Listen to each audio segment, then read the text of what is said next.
नमस्कार प्यारे साथियों, स्वागत है आपका। आज हम बात करेंगे बीपीएससी की कट ऑफ 2023 की कितनी जा सकती है, जबकि बीएड बाहर कर दिया गया है। आज तक तो मैंने बात की थी आपकी जब बीएड अंदर था तो इसकी बात की जाएगी। बीएड इन तो मैंने आपको बताई थी 60 कट ऑफ जाएगी 120 में से। लेकिन अब ये पक्का हो गया कि केवीएस ने बीएड को बाहर कर दिया है, तो बीपीएससी भी बीएड को बाहर ही करेगा यहाँ तक 100%।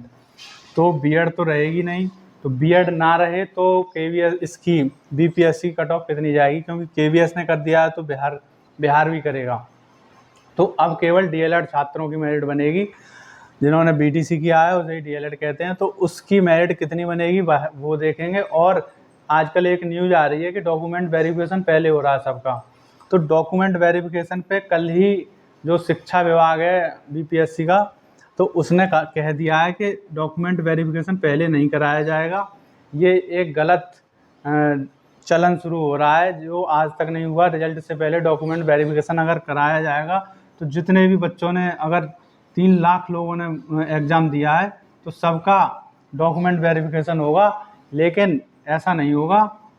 केवल उन्होंने, शिक्षा विभाग ने कहा है कि पहले रिजल्ट आएगा उसके बाद ही डॉक्यूमेंट वेरिफिकेशन होगा, वो भी डीएलएड छात्रों का। लेकिन उन्होंने एक 11 सितंबर तक एक चीज़ कर दी है कि 11 सितंबर तक आपको अगर जिसने बीएड का डॉक्यूमेंट लगाया है अपने फॉर्म में और उस पर डीएलएड भी है, बीटीसी भी है उस पर, तो उसको अपलोड कर सकता है। तो अगर जिन जिन बच्चों का बीएड है और उसके पास बीटीसी का सर्टिफिकेट भी है, उसने बीटीसी भी की हुई है, तो वो 11 सितंबर तक अपना उस पर डॉक्यूमेंट अपलोड कर दे बीटीसी वाला, तो उसकी कट ऑफ फिर बीटीसी वालों के साथ बनेगी। वरना बीएड वाले के चक्कर में वो रह जाएगा, क्योंकि बीएड वालों का रिजल्ट नहीं आएगा। केवल डीएलएड छात्रों की ही कट ऑफ लगेगी, और ये कट ऑफ अब बहुत कम जाएगी, क्योंकि बीएड करने वाले जितने लोग थे 3,90,000 इतने लोगों ने बीएड वाले छात्र थे। तो ये बीएड के छात्र जब इतने थे ये अब निकल गए, तो अब केवल डीएलएड के 2.5 लाख छात्र बचे लगभग।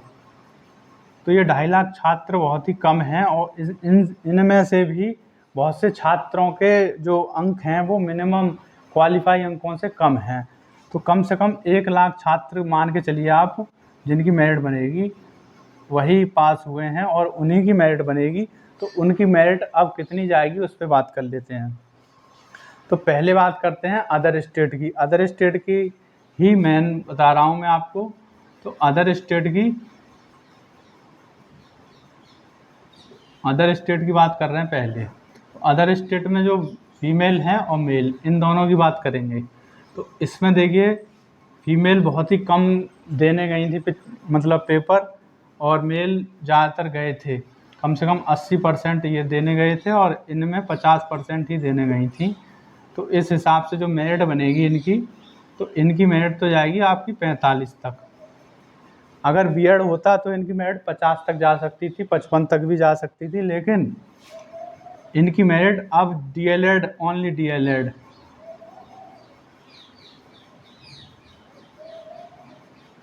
ओनली बीटीसी है अगर, तो अदर स्टेट की मेरिट फीमेल की 45 तक जा सकती है। जिसके भी 45 नंबर अगर आंसर की में आ रहे हैं तो वो अपने डॉक्यूमेंट तैयार रखे, और मेल की जा सकती है 50।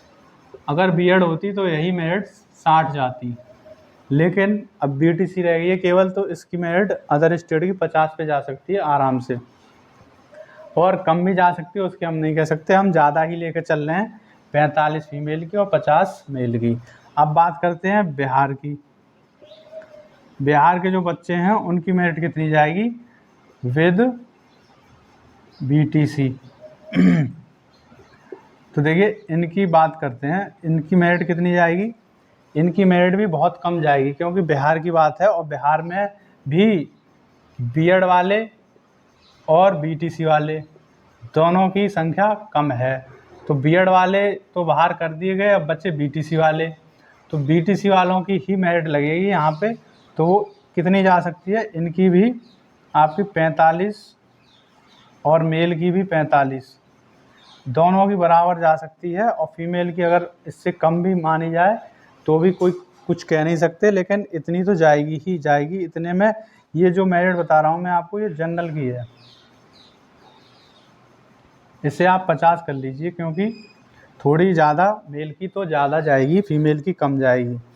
तो 45 नहीं, इसको आप 43 करिए, क्योंकि फीमेल की जो पेपर देने की बच्चे गए थे वो भी कम थे और पद बराबर ही थे, और मेल के जो बच्चे गए थे वो ज़्यादा थे और पद इनके बराबर ही थे दोनों के। तो इनकी कट ऑफ जाएगी कम और इनकी जाएगी ज़्यादा थोड़ी, 50।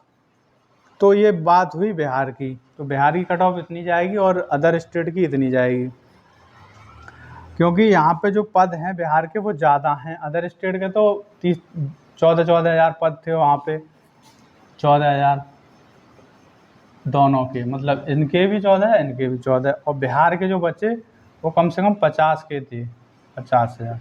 तो इनकी मेरिट इतनी मतलब ऊपर से शुरू होगी उतनी जाएगी, और इससे कम भी जा सकती है। ये जनरल की मैंने बता दी है। ओबीसी की अगर बात की जाए तो ओबीसी की 45 से 42 तक कम हो जाएगी, और एससी और एसटी इसकी आपकी 40 तक जा सकती है। और यहाँ पे बात की जाए तो यहाँ पर भी 40 तक, मतलब जो क्वालिफाई हो गए हैं उनके भी चांस बहुत हैं। इसलिए अपने डॉक्यूमेंट तैयार रखें।